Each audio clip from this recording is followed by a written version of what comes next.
Bonjour, nous allons étudier ensemble la première sikha de la parasha Korach dans le Chav Gemer de l'écouter Sikhot.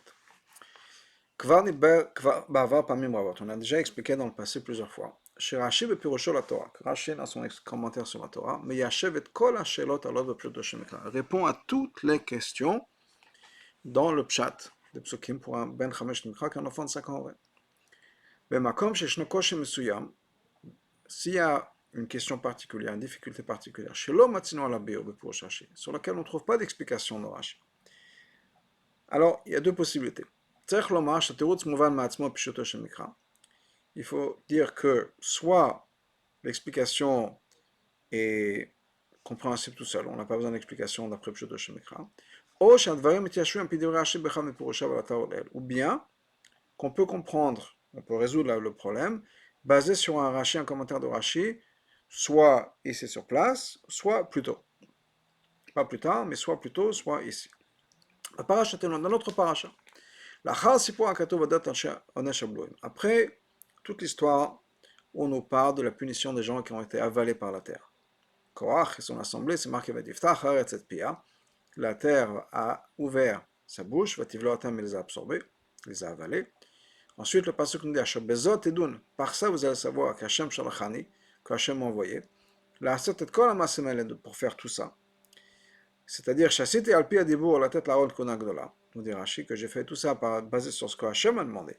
Le fait que j'ai donné à Aaron la Konagdola, ce n'était pas moi, mais c'était la décision d'Hachem. Ensuite, il y a un feu qui s'est passé avec les Ktoret. Et donc, la punition des gens qui ont été brûlés, qui est marqué Ve'esh yatsa met Hashem atocholet chamishum atam ish makriva Ktoret. Il y a un feu qui est sorti d'Hachem et qui a consumé les 250 personnes qui sont ceux qui ont amené les Ktoret. Ensuite, cette histoire des 250 personnes qui ont été brûlées par les Ktoret, c'est pour nous montrer que la personne qui a été choisie par Hachem, c'est lui, c'est cette personne-là qui est sainte. Kolam Ovdim, et Rashi nous dit tout le reste, ils vont être perdus, disparaître. Ensuite, on a l'Achar Sipo Amagefa, ensuite on a une plaie qui s'est passée. Et on nous parle d'autres Parach Mata Aaron. On parle du maté d'Aaron, du bâton d'Aaron, qui a eu des fleurs, qui a fleuri. Et nous, on ne comprend pas. Pourquoi est-ce que ça ne suffisait pas, tous les miracles et tous ces signes qui ont été faits, afin d'annuler les plaintes de Ben Israël. On a besoin d'avoir ce miracle aussi par le fait que le maté Aaron, le bâton d'Aaron, est affleuré. Pourquoi? Maintenant, sur le pasuk, où Hachem dit à Moshe de mettre le bâton d'Aaron dans le Mishkan. C'est-à-dire après que cette histoire, donc le bâton a fleuri, ensuite Hachem lui dit, garde le bâton et mets-le de côté, ça va être mis avec le Aaron, etc. Puis Rashi nous explique la chose suivante. Le Mishmeret, le pasuk nous dit le Mishmeret qui soit gardé. Les hautes, les zikaron, c'est quoi un signe pour qu'on se rappelle? Shebacharti Aaron à Kohen, que j'ai choisi Aaron à Kohen, velo yalinu od al keuna, et que les gens ne se plaignent plus sur la keuna. Ça, c'est l'explication de Rashi. Katav Ramban, le Ramban écrit la chose suivante, Al Pirush Rashi, c'est sur le commentaire de Rashi. Donc le Ramban a fait une remarque sur ce que Rashi nous écrit. El Amate Azot Ot, ce bâton-là, c'est un signe uniquement Rak Al Levi, c'est uniquement pour la tribu de Lévi. Shenifra Mesha Shvatim, que la tribu de Lévi a été choisie parmi les autres Shvatim. Lo al Aaron Shetelo Akuna, c'est pas une preuve que Aaron a été choisi comme Kohen. C'est pour ça que le Ramban explique. Quand on nous dit que c'était Mishmeret Leot, c'est un signe que quoi? Al-Shevet Levi. C'est un signe que la tribu de Lévi a été choisie. Tmurei Abro, eux qui ont remplacé les Bchorot, à la place des Bchorot des premiers-nés. Pourquoi? Parce que le feu qui s'est passé avec les Ktoret, les 250 personnes, c'est un signe sur la Keuna. Et le bâton qui a fleuri, c'est un signe pour les Lévim. Alors pourquoi est-ce que le Ramban dit ça? Parce que les bâtons, c'était un bâton par tribu. Il n'y a pas de tribu de Kohen. La tribu, c'est Lévi. Donc, chaque tribu avait un bâton. Et il y a eu le bâton qui était de Aaron, qui représentait la tribu de Lévi. Donc, quand le bâton a fleuri, ce n'était pas Aaron lui-même. C'était Aaron en tant que représentant de la tribu de Lévi. Donc, comment est-ce que Rashi c'est la question du Ramban. Comment est-ce que Rashi peut dire que ce bâton-là, c'est un signe que Hachem a choisi Aaron à Cohen et qu'on ne va pas se plaindre de la Keuna, alors que le bâton représente la tribu de Lévi. Et donc le Ramban change du pshat de Rashi et il nous donne un autre pshat qu'effectivement le bâton c'est pour Lévi. Les Mfarshim sur Rashi expliquent qu'il est d'At Rashi, que d'après Rashi, Ot Amate, ce signe-là du bâton, Parach Mataron, que le bâton d'Aaron a fleuri, Hayal Shnei Nyanim, c'était pour deux choses effectivement. Hen Akar Sharon Nifral Keuna, que Aaron était choisi pour être Kohen, Akar Shevet Lévi Nifral Avodat Levia, et le fait que la tribu de Lévi a été choisie pour le service de Lévi, à la place, encore une fois, des premiers-nés qui étaient, eux, à la base, étaient censés servir dans le Mishkan. Donc le Mfarshim dit qu'effectivement, dans le bâton, il y a les deux, comme Rashi, comme le Ramban. Au bio, les Mfarshim expliquent pourquoi on a besoin de dire ça. Les Mfarshim dont Rabbi parle, c'est le Mizrahi, le Guarier. Donc eux, ils expliquent pourquoi. Donc, le bâton, c'était juste un signe que Lévi était choisi. On n'aurait pas appelé le bâton le maté d'Aaron. On aurait appelé Maté Lazar ben Aaron. On a dit que c'est le bâton de Lazar ben Aaron. Pourquoi Lazar? Il est un Nassi, le Shevet Lévi, parce qu'il est le Nassi de la tribu de Lévi. Donc, de la même manière que pour les autres bâtons, c'était le bâton du Nassi du Shevet qui était là. Et donc, pour la tribu de Lévi, c'était Elazar ben Aaron qui est le Nassi de la tribu de Lévi. Ça aurait été lui ça aurait été son bâton à lui. Alors que le pasuk nous dit clairement que c'est le bâton d'Aaron. Donc clairement, il s'agit de quelque chose qui est relié avec Aaron. Bet, lo ayu nechtavim al matol shmot hanesim Aaron. Sur les autres bâtons, on n'écrivait pas le nom du Nassi. C'est marqué Aaron. Ish et shmot echtov al mateu. Donc, c'est marqué que quoi? Ish et shmot echtov al mateu. D'écrire le nom de son nom sur le maté. Et le nom de Aaron sur le maté Lévi. Et la Shemot HaShvatim, on écrivait le nom des Shvatim, pas le nom du Nassi. Donc là, on a quelque chose de différent. C'est pas marqué le nom du Shevet, ni le nom du Nassi du Shevet, mais le nom de Aaron. Donc clairement, c'était quelque chose qui était spécifique à Aaron. Donc il y a les deux. Il y a le côté que, d'un côté, c'était le bâton qui représentait les tribus Lévi, parce que chaque Shevet avait un bâton, et de l'autre côté, c'était clairement quelque chose qui était relié avec Aaron. Donc le Mefarshim explique que c'était effectivement dans ce bâton, il y avait les deux. D'autres Mefarshim nous donnent d'autres détails, rajoutent d'autres détails. D'où on voit à partir de ces détails-là qu'effectivement, il y avait quelque chose de particulier sur le bâton de Aaron et la keuna de Aaron. Aleph, là où les fleurs sont sorties, c'était l'endroit où le nom de Aaron était écrit. Pas quelque part d'autre dans le bâton. Là où c'était marqué spécialement là où il y avait le nom de Aaron. Deuxièmement, et on se sert du mot dans le pasuk que tzitz. Donc ça a commencé, il y a une pousse qui est sortie, mais le mot dont on se sert, c'est quelque chose de tzitz. Mais Ramez la Keuna Gdola, c'est une allusion à la Keuna Gdola, chez Mitzad tzitz, parce que la Keuna Gdola, un Kohen Gadol, porte le tzitz, qui était cette plaque qu'on portait sur le front. D'autres preuves que le Mefarshim donc ramène. Aval. Mais Kol Zelonim Tzaf le Bremes pour Shashika. Il n'y a aucune allusion à tout ça dans ce que Rashi nous dit. Ni que c'est les deux, ni que c'est aussi Lévi, ni qu'il y a eu des fleurs sur l'endroit de Aaron, ni que c'est ce mot de tzitz, rien. En tout cas, on a besoin de comprendre une chose. Même si on va suivre l'idée qu'on avait vue avant.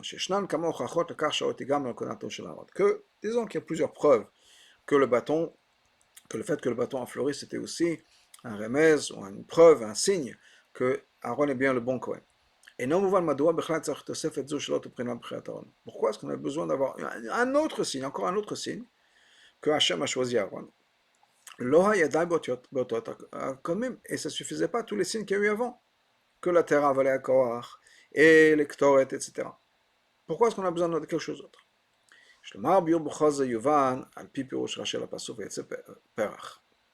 Et vraiment, on va retrouver l'explication à ça quand on regarde le Rashi sur les mots Vayot Seperach, qui est une fleur qui est sortie. Quel Kaman, comme on va voir plus tard. Alors, qu'est-ce que Rashi nous dit? À la Tevot, sur les mots Vayot Seperach, une fleur est sortie. Katav Rashi, Rashi nous dit que mashmao, comme dans son sens. La traduction normale, si on peut dire. Et nous, c'est pas compréhensible. Aleph, Ayad Rashi Lechtov Zeb Pama Rishona. Premièrement, Rashi aurait dû dire la première fois qu'on voit ce mot-là. Shnemar Davar Binyané, la première fois qu'on voit ce mot-là. Aktuv Mateo Yifrach, que le bâton va fleurir. Là, Rashi, si on a besoin d'expliquer le mot perach, que Rashi nous dise. Velo Pama Shlichit, pas la troisième fois qu'on voit ce mot-là. Deuxièmement, Brouvan Bepashtut, on comprend clairement. Chez Rashi, Mefarash Lashon Aktuv Rak B'makom Shapshat Eno Baor. Que Rashi a besoin de nous expliquer les mots d'un pasouk uniquement quand le pshat n'est pas clair, qu'on ne peut pas comprendre le pasouk. Parce que si les mots eux-mêmes ne sont pas clairs. Mais quand Rashi vient nous dire que l'explication du mot c'est quoi? C'est exactement l'explication du mot. C'est-à-dire qu'on comprend exactement ce que le mot veut dire. Dans ce cas-là, Rashi ne va pas nous expliquer. Il n'y a pas besoin d'expliquer. C'est le mot. Ce que Rashi nous dit, voilà, le mot, il faut le comprendre comme on le comprend. D'ailleurs, Rashi n'a même pas besoin d'expliquer quel est le sens. Rashi n'a pas dit que mashmao, voilà ce que ça veut dire. Il nous dit non, que mashmao. C'est-à-dire qu'on comprend le sens du mot. Quand Rashi écrit que l'explication d'un mot c'est que mashmao, comme son sens littéral, comme son sens normal, qui est basé, ça veut dire que quoi? Ça voudrait dire qu'il y a une explication, il y a une manière de comprendre le mot qui serait différente de mashma, du pshat normal. Et là, Shafalpiken, mais malgré tout, étant donné que ce n'est pas le sens normal, on aurait préféré peut-être cette explication qui n'est pas l'explication normale, parce que le contexte nous dit qu'il y a quelque chose qu'on ne peut pas expliquer ça de la manière normale. Okay, dans ce cas-là, dans ce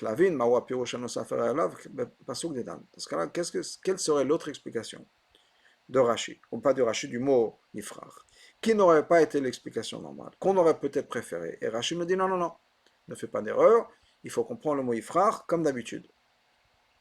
Le Seftei Chachamim écrit la chose suivante.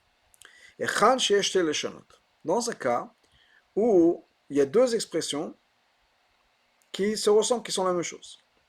Que quand, par exemple, hacha ici, c'est marqué parach, que le bâton a fleuri. Vada, ensuite, c'est marqué vayet setzitz, qu'il y a une pousse qui est sortie. Perach, ou yadol hashonamaou, on sait ce que c'est qu'une fleur. Tzitz, en yadol malashonu, on ne sait pas tellement que ce que c'est que le mot que tzitz. C'est pas un mot qui est commun. Chach, piyesh Rashi, c'est pour ça que Rashi nous dit, perach, kemashmaou, que le mot perach, c'est comme, exactement dans ce sens littéral. V'etzer pirouche, on n'a pas besoin d'expliquer. אבל ציץ, מציץ, אין ידוע, on ne sait pas ce que ça veut dire. C'est que les froches, on a besoin d'expliquer. C'est quoi tzitz? C'est quand le fruit commence à pousser. Il y a un bouton, le premier bouton qui sort. Ça, c'est une règle que le Seftei Chachamim nous donne. Si on suit ces règles, la question est encore plus forte. La question plus forte. Alors, si Rashi nous avait expliqué le mot Vayetzetzitz, pas plus que ça, on aurait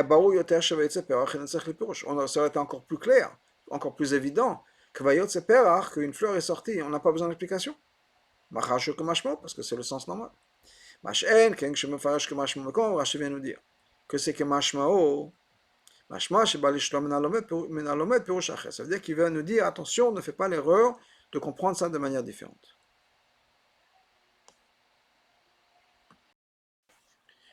Ensuite, Rashi écrit la chose suivante. Il y a plusieurs Rashi, donc il faut un peu suivre et comprendre. Mais Rabbi va mettre tout ça en place après. Donc Rashi nous dit la chose suivante. Tzitz, c'est quoi le mot? Donc il explique le mot tzitz. Ou chanatat apri, c'est quand le fruit commence à pousser.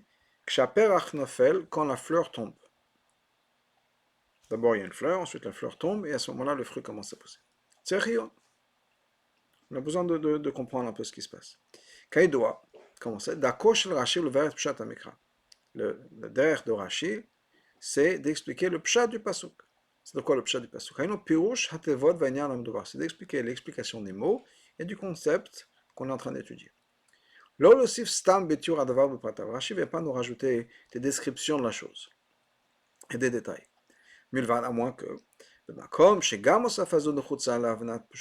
moi qu'on ait besoin de comprendre, d'avoir une description pour comprendre ce qui se passe. Dans ce cas-là, on a besoin de comprendre. Mais en quoi c'est important de savoir comment est-ce que les fruits ou les fleurs ou les plantes poussent, que Khanatat a appris que le fruit commence à pousser et que Shapach Nofel quand la fleur tombe. Apparemment, ça n'a rien à voir avec le pshat. C'est effectivement un peu de botanie, mais quel rapport avec le pshat? Ensuite, Rashi écrit la chose suivante. Que donc il a eu des amandes, il y a des amandes qui ont poussé. Et Rashi nous dit que chez Ukar Hapri, quand le fruit, on a pu reconnaître le fruit, Ukar Shen Shkedim, on a vu que c'était des amandes. Donc à partir du moment où le fruit a déjà poussé, il a pris une certaine taille, on a vu que ces fruits-là c'était des amandes. La Shon, Veigdal Ayelet Veigmal. Donc c'est quoi ce mot-là, Veigmol Shkedim? Veigmol Shkedim, Rashi nous dit c'est comme le mot Veigdal Ayelet Veigmal, que le garçon a grandi, et Veigmal. Alors Veigmal, en général, ça veut dire que quoi? Qu'il a été, c'est vrai, qu'il a arrêté d'allaiter. C'est-à-dire qu'il a grandi. Donc, c'est le concept de grandir. Une fois que le fruit a grandi jusqu'à un certain stage de développement, on a reconnu que c'était des amandes. La shonzematsu et c'est un mot dont on peut se servir aussi pour les fruits de l'arbre. Comme un pasuk qui nous dit la chose suivante, un pasuk d'un Yeshayahu qui parle effectivement de bosser, c'est du raisin qui n'est pas encore prêt. Donc on parle de mot de gomel aussi. Donc on parle aussi, en ce qui concerne les fruits, on peut parler aussi de gomel, d'atteindre une certaine étape, d'un certain stage de maturité. Le pays doit, on sait que moi chez le Berkfar Pamim, comme ça a été expliqué plusieurs fois, chez le Shono, chez le Rashi, les mots de Rashi sont extrêmement précis. C'est que on a besoin de comprendre. Pourquoi est-ce que Rashi ramène le pasuk au Bossa Gomel? Mouvan, nous, on comprend. Alpin Lachon Rashi Rashi lui-même nous dit pourquoi. Parce que ça nous amène une preuve que ce mot de Veigmol, qui est normalement utilisé pour les êtres humains, atteindre un certain stage de développement, c'est effectivement quelque chose qu'on trouve, pas juste pour les enfants, qui ont grandi et qui ont été sévrés du lait de leur mère. Et la gamme, c'est aussi un mot qu'on trouve par rapport aux fruits. Très bien. Mais qu'est-ce que Rashi vient nous dire quand il dit pri ailan, le fruit de l'arbre? Pourquoi il n'a pas dit perot dans les fruits, stam? Qu'est-ce que Rashi vient nous rajouter ici en disant les fruits de l'arbre? Donc ça, c'était toutes les questions qu'on a sur plusieurs Rashi, sur tous les détails. Et Shlomo Rabbi Urbazé. Donc voilà l'explication dans tout ça. Dans le pshat de l'histoire, il y a plusieurs questions qui se posent. Premièrement, alors Kadosh Baruch Hu Hashem a dit, la personne que j'ai choisie, son bâton va fleurir. Imkane donc, pourquoi est-ce que les choses ont changé? Hashem a dit il y aura des fleurs. Très bien, mais ce n'est pas ce qui s'est passé. Parce que qu'est-ce qui s'est passé à la fin? L'orak perach, il n'y a pas juste eu des fleurs. La avayet tzitz, ça a poussé. Mais il y a des amandes qui ont poussé. Hachem n'a jamais dit qu'il y aura des amandes ou des fruits qui vont pousser.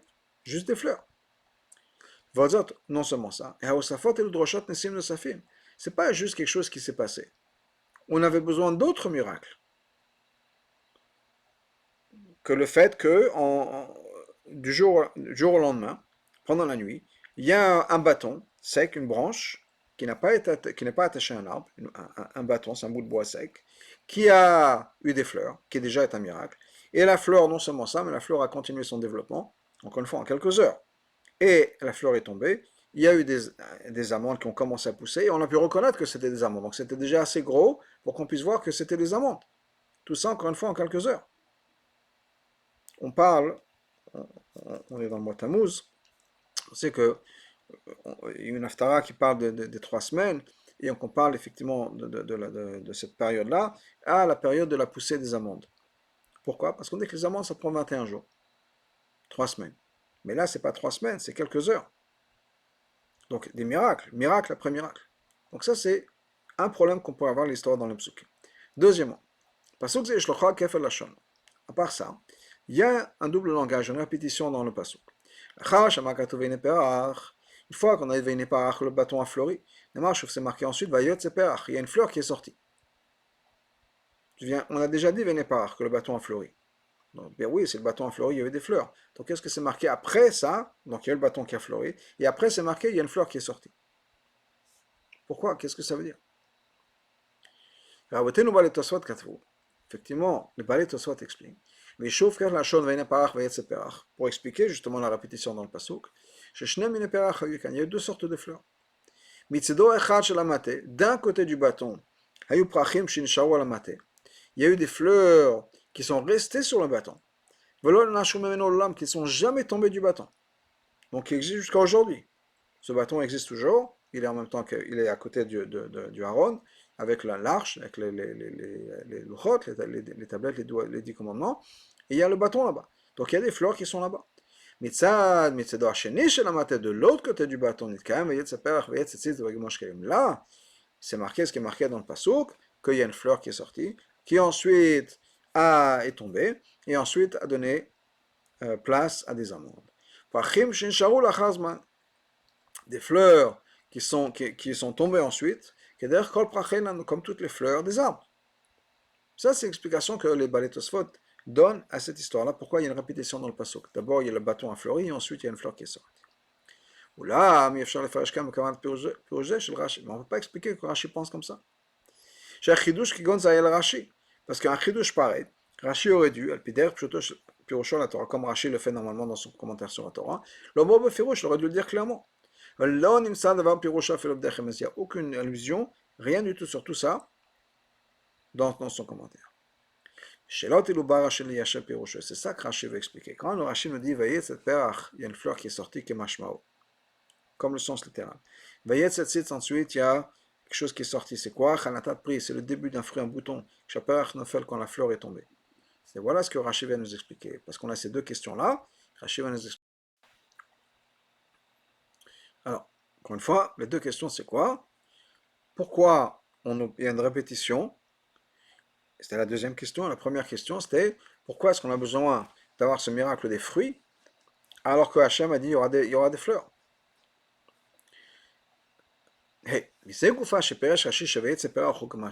Quand Rashi nous dit que le pasuk dit Vayetze Perach, et Rashi nous dit c'est quoi Kemashmao? C'est de quoi Kemashmao? Perach mamash, une fleur, vraiment mamash. Mouvan Shalshonot Yifrach Parach Amot Lefne Ze En Mashman Perachat Perach. Donc clairement on comprend que quand avant c'est marqué sur la lachon de Yifrach ou bien Parach, il ne s'agit pas de Kemashmao. Ça ne veut pas dire qu'il a fleuri. Il y a quelque chose d'autre que ça veut dire. Et là, Rashi nous dit la troisième fois, attention, ce mot-là, il est Kemashmao. C'était une fleur. Les deux autres fois avant, non. Ça peut être quelque chose qui s'est développé, qui a poussé, mais ce n'était pas une fleur. Halachon ifrach ou parach velachon pal. Ce mot d'ifrach ou bien de parach, qui est un pal, quand il s'agit d'un arbre, on peut l'expliquer effectivement, Kemashmo, dans le sens littéral du terme, il y a une fleur qui a poussé. Ou quand c'est un arbre qui donne des fruits, quand il y a une fleur dans un arbre fruitier, après la fleur va tomber et ça va donner naissance à des fruits. Mais quand on parle d'un bâton, on ne parle pas d'un arbre, on parle d'un bâton sec. Pas un arbre. Le mot de parach, ce n'est pas nécessairement dire qu'il y a une fleur qui a poussé. Et là, le chol tosefet shofi al gabe mate. Ça peut être n'importe quoi qui a grandi, qui a poussé sur le bâton. Parce que ce mot de pricha, c'est pas juste une fleur. Ça peut être un mot qui fait référence à n'importe quelle chose qui va pousser, qui va se rajouter plus tard. Par exemple, on a une expression, poreach ababouat. Il y a des boutons qui ont fleuri, qui ont émergé. Ou bien on dit tzadik katamar ifrach, que le tzadik, il va pousser comme un palmier. Ça ne veut pas dire qu'il va avoir des fleurs qui vont pousser sur lui. C'est-à-dire qu'il va se développer, il va grandir, mais pas seulement de fleurs. Donc on voit que le mot, on peut parler de pricha, de boutons qui sont sortis de la peau, On peut parler de pricha comme la grandeur d'un tzaddik, un grand tzaddik qui grandit dans sa Avodat Hashem. Et c'est pas nécessairement relié avec des fleurs. Quand on parle d'un bâton, on peut penser qu'il ne s'agit pas de fleurs. C'est pour ça que Rashi vient nous dire non, non, attention.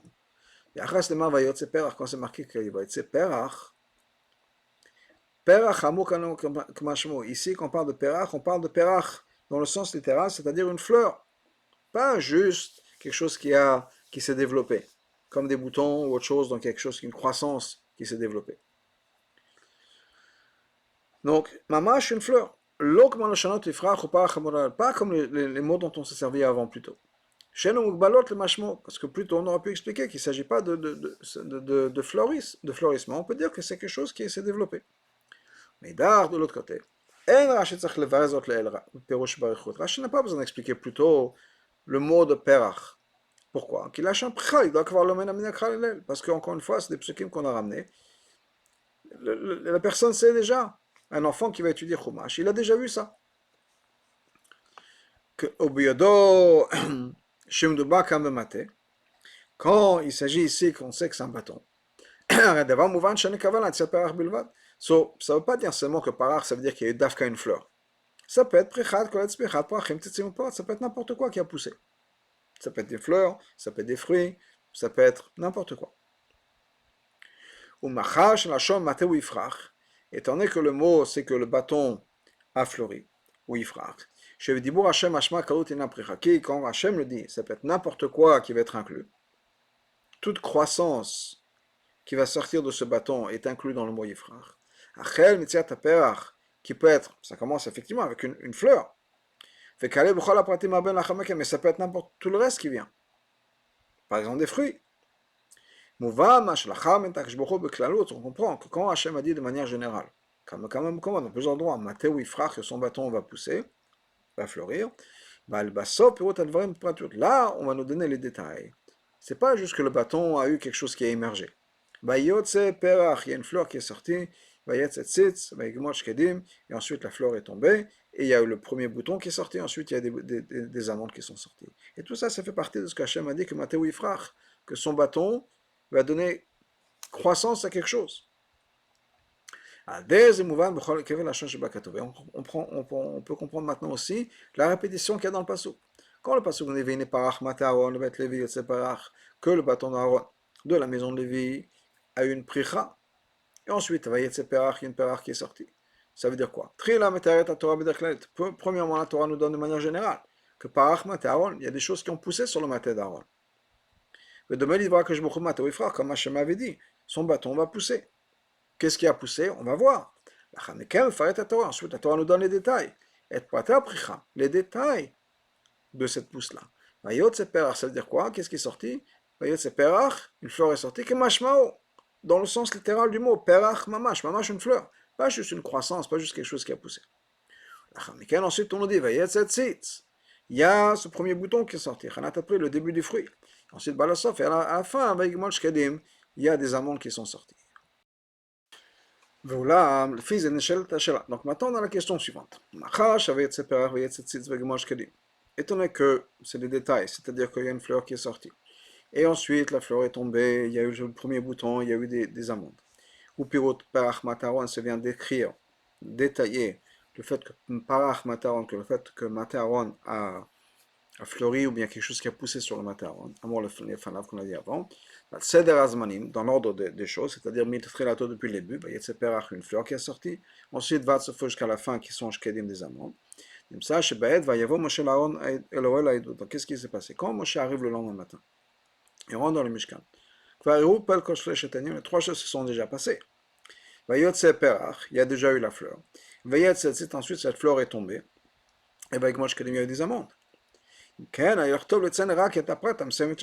cas-là, la seule chose que le pasuk aurait dû dire, c'est le dernier détail, qui bien sûr inclut les autres, mais c'est uniquement le dernier détail que Moshe a vu, avec Moshe Kedim, qu'il y a des amandes. C'est la seule chose que Moshe a vu. L'autre Moshe n'a pas vu les fleurs pendant la nuit. Comme le Rashbam lui-même pose la question. C'est difficile de dire que quand Moshe est rentré dans le Mishkan, il a vu ces trois choses-là, ces trois étapes, l'un après l'autre. Chacun est toile, chez Moshe récolte, parce que à quoi ça aurait servi, quel serait le but du fait que Moshe voit ces trois états. C'est quoi l'idée? L'idée c'est que Hachem a dit je vais enlever les plaintes du Bnei Israël. Que le peuple juif finalement reconnaisse que j'ai choisi Aaron. Donc ce qui est important c'est que le bâton ait poussé quelque chose. Qu'il y a eu des fleurs, que les fleurs sont tombées et qu'il y a eu les amandes, c'est pas vraiment important. Donc, quel serait l'intérêt de faire en sorte que Moshe voit les trois états? C'est pour ça que Rashi vient nous donner l'explication. Que Vayetzetzit, c'est le début du fruit quand la fleur tombe. C'est-à-dire que dès les vers, Rashi vous l'expliquer que ce qui s'est passé ici, ce miracle s'est passé dans l'ordre naturel de la croissance d'un fruit. Au Bekar, itafsher shadavar yivada l'Ibn Israël. Et comme ça, c'était aussi quelque chose qui aurait été possible que le peuple juif le sache, à l'idée, en voyant qu'il y a eu des fleurs et que les fleurs sont tombées. C'est-à-dire, à côté du bâton, il y avait des fleurs qui étaient tombées. Moshe itzit kol hamatot. Moshe a sorti tous les bâtons. Vero atam le Ben Israël les a montrés au peuple juif. Vayetze Moshe kol hamatot milifnei Hashem kol Ben Israël veiru. Comme le pasuk nous dit, Moshe a pris tous les bâtons et les a mis devant le peuple juif. Et ils ont vu. Haïnou. Shalom et leur montrer tout. C'est-à-dire, et les fleurs qui sont tombées pendant que le fruit a commencé à pousser, Moshe leur a montré ça aussi. Quand il leur a montré le bâton, et dans lequel il y avait aussi les amandes, et les fleurs qui sont tombées, ils ont étaient obligés de reconnaître, de savoir, que dans l'Oel Moed, il y a tout l'ordre des choses. C'est-à-dire, ils ont compris que Vayet Seperach, qu'il y a une fleur qui est sortie, comme le sens littéral des choses, c'est mamash une fleur qui est vue, puisqu'ils voyaient la fleur maintenant qui était tombée. Vayet Seetzitz, ensuite, il y a eu Chanatat après, le fruit a commencé à pousser, donc Nefilat Perach, la fleur est tombée. Ensuite, Vayikmosh Kedim, ils ont vu que ça a grandi, on pouvait reconnaître que c'était des amandes. Et c'est pour ça que le Passouk te donne tous ces détails-là. Là, on peut toujours poser la question. À quoi ça sert que le peuple juif sache que ça suivait l'ordre naturel des choses? À quoi ça servait qu'on passe par l'ordre naturel des choses? Non seulement que le peuple juif le sache, mais que quand Hachem a fait qu'il y a des amandes, il a fait qu'il y a une fleur qui est sortie, puis ensuite qui est tombée, et ensuite il y a des amandes. Pourquoi? Qu'il fasse uniquement des amandes directement. Que cette croissance-là, ce fleurissement du bâton, de toute façon, c'est un miracle. Qu'en quelques heures, on est passé à tous ces stages-là d'un bâton sec, un bout de bois. Et ça aurait été suffisant qu'on ait des amandes finies sur le bâton. Ça aurait suffi.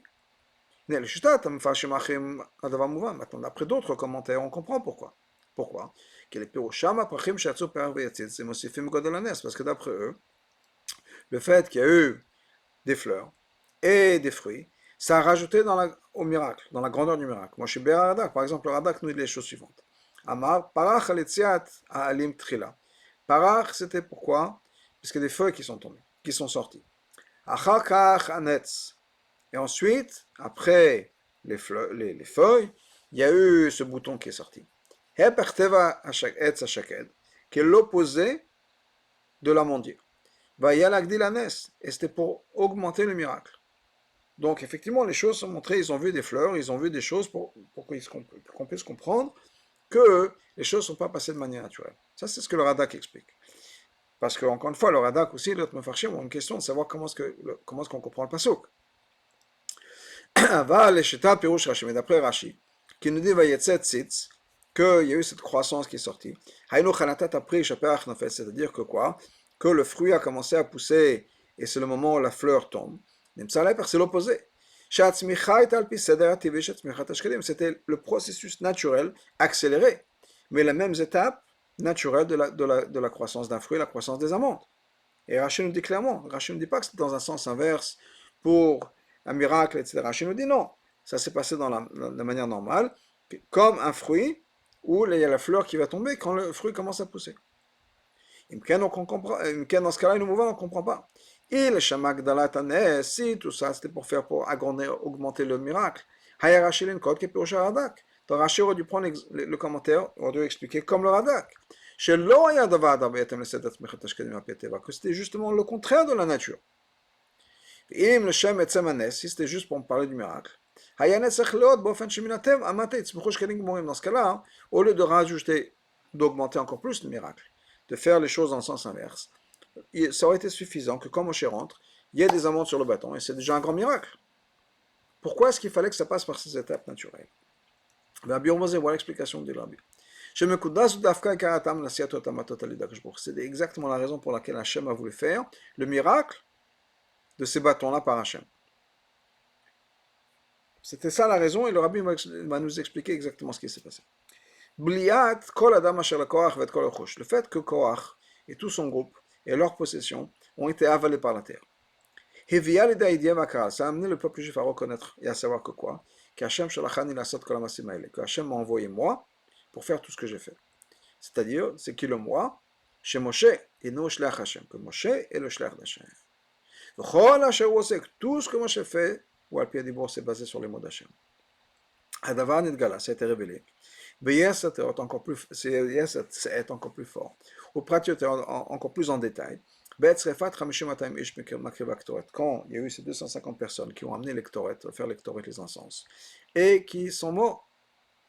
À ce moment-là, qu'est-ce qui s'est passé? Quand je revois la colle, ça a été mis très clair pour tout le monde. Que c'est Aaron qui a été choisi par Hachem pour l'Ektoret, c'est-à-dire le Konak Gdola. Donc on sait que Moshe fait tout par Hachem. On sait que Aaron était choisi pour être le Kohen Gadol. Et là, mais il y a encore une chose qu'on n'a pas encore refutée. Une des plaintes du peuple juif. Le fait que les gens étaient avalés par la terre, Korach et son groupe, ça montrait que c'est ce que Hachem avait commandé. Et c'est pour ça qu'ils ont été punis. Aval, mais c'est encore possible. Aaron de par lui-même, il est exactement comme les autres juifs. Et donc vient la question, pourquoi est-ce que vous vous élevez, vous pensez plus important que le reste? Aaron, il est comme tout le monde. Peut-être qu'il a été choisi par Hachem, mais ça ne veut pas dire qu'il est mieux. Il était encore plus que ça. Il est très possible que, étant donné que c'est Aaron lui-même qui a fabriqué le Egel Hazar, Aaron lui-même ne mérite pas d'avoir cette position. Il y a d'autres juifs qui méritent encore plus que Aaron d'avoir cette position de Kohen Gadol. Encore plus que ça, il est possible que la raison pour laquelle Hachem a commandé de faire en sorte que Aaron devienne le Kohen Gadol,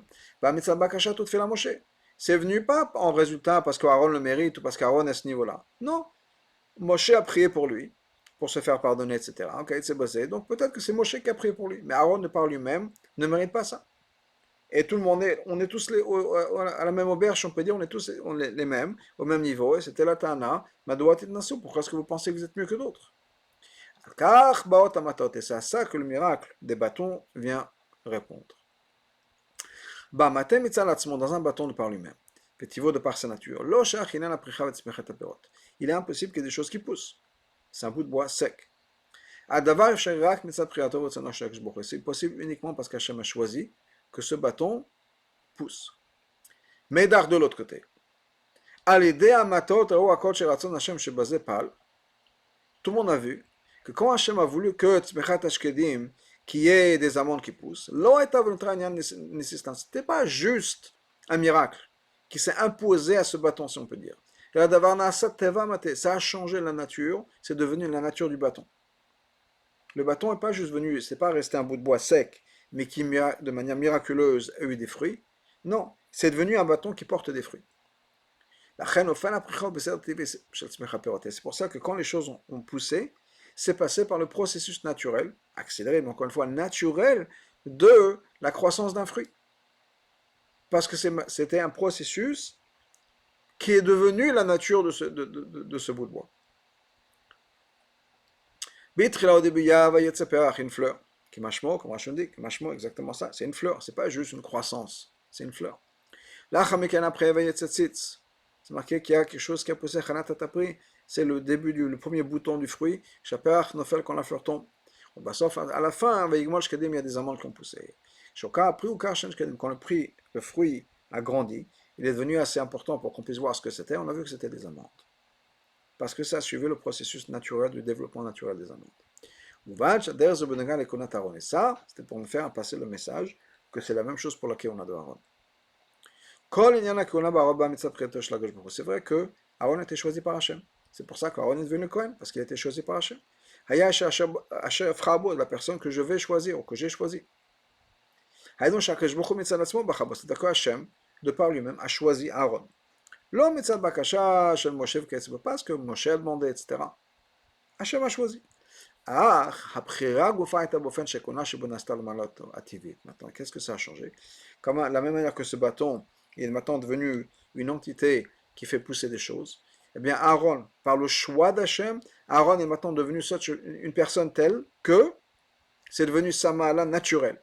Il est devenu un Kohen, pas juste superimposé sur son existence, mais ça a transformé son être, il est maintenant le Kohen. Maintenant on comprend aussi le commandement d'Hachem. Hashavet maté Aaron, le mishmeret leot, que de mettre ce bâton-là et de le garder comme un signe à éternité, les zikaron, qu'on se rappelle, chez Bachakti Aaron HaKohen, que j'ai choisi Aaron HaKohen, velo yalinu od al kuna, pour pas que les gens se plaignent encore plus, ou encore de la keuna. Étant donné que maintenant la keuna est devenue quelque chose de naturel, et quelque chose d'essentiel, c'est-à-dire que ça fait partie de l'essence même d'Aaron et de ses enfants, on ne peut pas dire, même s'il y a d'autres personnes qui ont ce désir, cette volonté de servir dans Beth Amikdash, ou bien pour n'importe quelle raison, on ne peut pas se plaindre. Et on ne peut pas dire chez Bekar Shino, peut-être que ça va changer. Oui, Aaron a changé, peut-être qu'il y aura quelqu'un d'autre. Après la génération d'après, 100 ans plus tard, 1000 ans plus tard, Hachem va choisir quelqu'un d'autre. Non, non, non. C'est devenu la nature de Aaron et des Kohanim d'être les Kohanim. Donc ce n'est pas quelque chose qui est imposé, qui pourrait être enlevé. Hachem a transformé les Kohanim, et maintenant les Kohanim sont les Kohanim. Maintenant on peut comprendre aussi le reste du commentaire du Rashi sur Veigmol Shkedim. Hosafat Areya, qu'est-ce que Rashi nous avait ramené? Il avait ramené cette preuve chez la Shonze Matsu Pri Eilan, que c'est une expression qu'on trouve pour les fruits de l'arbre. Quand Rashi nous dit ça, la question qu'on a dit, pourquoi est-ce que Rashi ne dit pas c'est juste une expression qu'on trouve pour Perot, qu'on peut trouver dans le mot de Veigmol dans les fruits. Rashi n'a pas dit ça, il a dit les fruits de l'arbre. Et c'est pas juste pour nous dire que ce mot-là, c'est un mot dont on peut se servir en parlant des fruits. Ce n'est pas juste qu'on parle des enfants.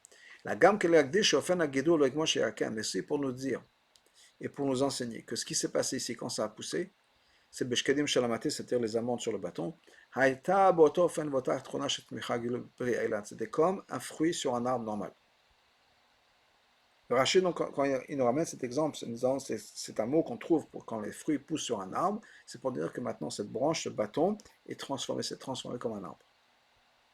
C'est-à-dire, il fait pousser des choses de manière naturelle. Le final basé sur ça. On peut comprendre encore mieux la suite du commentaire de Rashi. Pourquoi des amandes? Ou après, parce que c'est quelque chose qui pousse beaucoup plus vite que les autres fruits. La même manière, quelqu'un qui va remettre en question la keuna, pour un auto, sa punition, son malheur, va arriver de manière très rapide. Étant donné que maintenant, ce qui va pousser sur le bâton, c'était comme un arbre, comme quelque chose qui pousse sur un arbre. Et c'est pour nous dire que maintenant, c'est un phénomène qui est devenu un phénomène naturel, que la nature a été transformée de manière à ce que ce bâton-là puisse maintenant donner des fruits. C'est pour ça que c'était quelque chose qu'on a mis en parallèle avec les Kuna d'Aaron.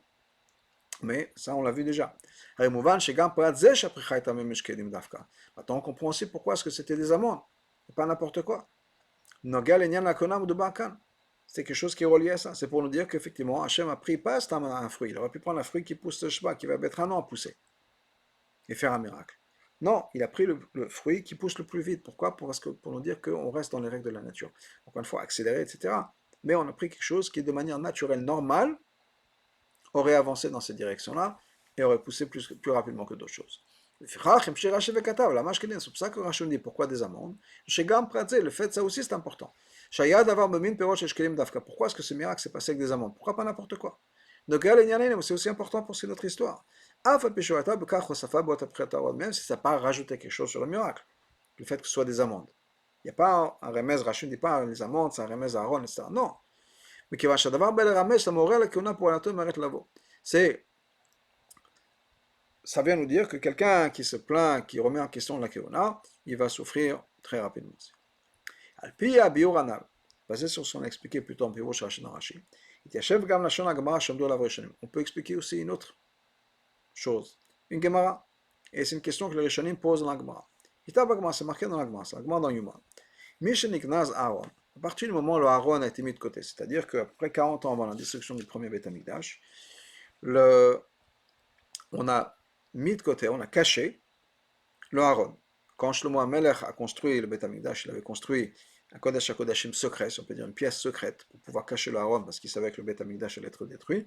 Donc il a créé cette pièce secrète, et à peu près une quarantaine d'années avant la destruction du Beth Amikdash, on a caché le Aaron. Ensuite, la Gemara nous continue, elle nous dit la chose suivante. Negnaza Imo, en même temps que le Aaron, il y a deux choses qui ont été mises là-bas, et Maklo Shel Aaron Beshkedim Pricha, le bâton d'Aaron, avec les shkedim et avec les fleurs. Et ils ont posé la question suivante. Comment est-ce que la Gemara me dit pracher? Quand le pasuk nous dit qu'il y a eu des amandes qui ont poussé. Et là, une fois que les amandes ont poussé, il n'y a plus de fleurs. Parce que comme on a vu plus tôt, avant que le fruit pousse, les fleurs tombent. Donc, s'il y avait des shkedim, il n'y a plus de fleurs. Quand il faut les achever, donc les mefarshim essaient de répondre, qui est il y a des fleurs qui sont restées. Pourquoi? Pour augmenter le miracle, faire le miracle encore plus grand. C'est ce que la Gemara dit, ce que les Rishonim posent comme question, les Rishonim en question, il y a Tosfot Arosh, etc. Là, Shadainu Mechavel, mais quand même, c'est pas à 100%. Pourquoi est-ce que la Gemara a besoin de nous dire qu'il y avait les fleurs qui ont été mises de côté quand on a mis le bâton? Alors, le final, après ce que les Rishonim nous répondent, les fleurs étaient sur le bâton. Donc, automatiquement, quand on a mis de côté le bâton, automatiquement, on a mis les fleurs de côté, puisque c'était sur le même bâton. Après la réponse de Tosfot, de ces Rishonim, qui est que il y a des fleurs qui sont restées sur le bâton. Donc, on n'a pas besoin de préciser qu'on a mis de côté le bâton et les fleurs. Les fleurs sont sur le bâton. Regarde les shkedim, la raison pour laquelle on mentionne les shkedim. Et justement, on peut dire, peut-être de manière un peu difficile, mais bon. Ça nous explique quel bâton dont on parle. Donc on sait que c'est le bâton où il y a eu les amandes. Pourquoi est-ce qu'on va mentionner les fleurs? Mais basé sur ce qu'on a expliqué plus tôt, on va comprendre. Depuis Rashi, la manière dont on a expliqué Rashi, qui est donc le sens le plus littéral du pasuk. Il n'y a pas fait de différence là-bas entre les fleurs.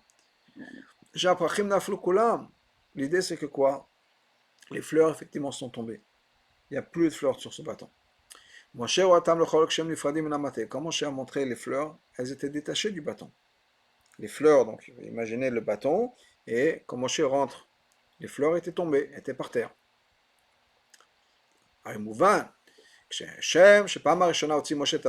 Donc on comprend que quand Moshe la première fois a pris le bâton avec les amandes, et de manière séparée, puisqu'elles sont séparées, les fleurs qui sont tombées, tout ça, Israël, pour montrer au peuple juif, que c'était une croissance, un phénomène, disons, naturel, de croissance, en passant par les étapes naturelles de la croissance des amandes.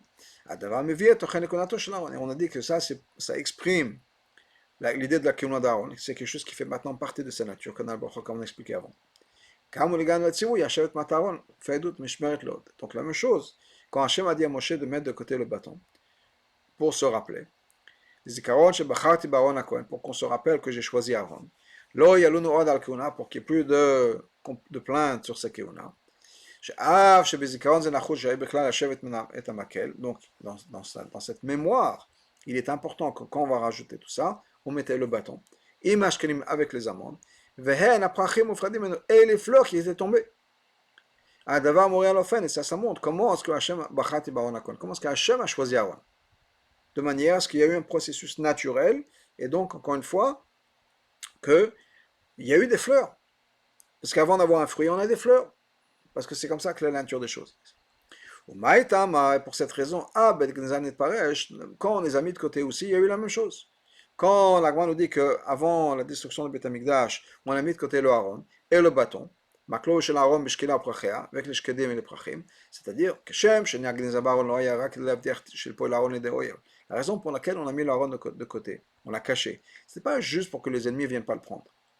Et là, comme mais comme on l'a expliqué longuement dans un autre endroit, qui est dans les Sichot, dans le Chaf Aleph, là-bas que quoi? Que l'endroit où le Aaron est maintenant, c'est l'endroit du Aaron, c'est le Kodesh HaKodashim. Pourquoi? Parce que quand Shlomo HaMelech a construit le Beit HaMikdash, il avait déjà préparé, désigné et sanctifié cette pièce-là qui allait servir jusqu'à aujourd'hui comme le Kodesh HaKodashim. Donc l'idée c'est qu'on a transféré ça dans une autre pièce. Shlomo savait que le Beth Amikdash allait être détruit. Et donc il a construit un endroit où il aura pu cacher le Aaron. Ça veut dire qu'il a sanctifié cette pièce-là avec la Gdusha du Kodesh HaKodashim. Donc, à derrière, c'est de la même manière. Donc, les autres choses qui étaient devant l'Aaron, qu'on a caché avec l'Aaron, pourquoi? Chez eux, parce que c'est ça, c'est l'endroit où ils appartiennent. Et ça a été construit par Shlomo HaMelech pour servir d'endroit où il y aura l'Aaron. Mais là, et donc, là où ils sont, je ne sais pas exactement où c'est sous le Beth Amikdash, là où c'est, ça accomplit ce que ça doit accomplir.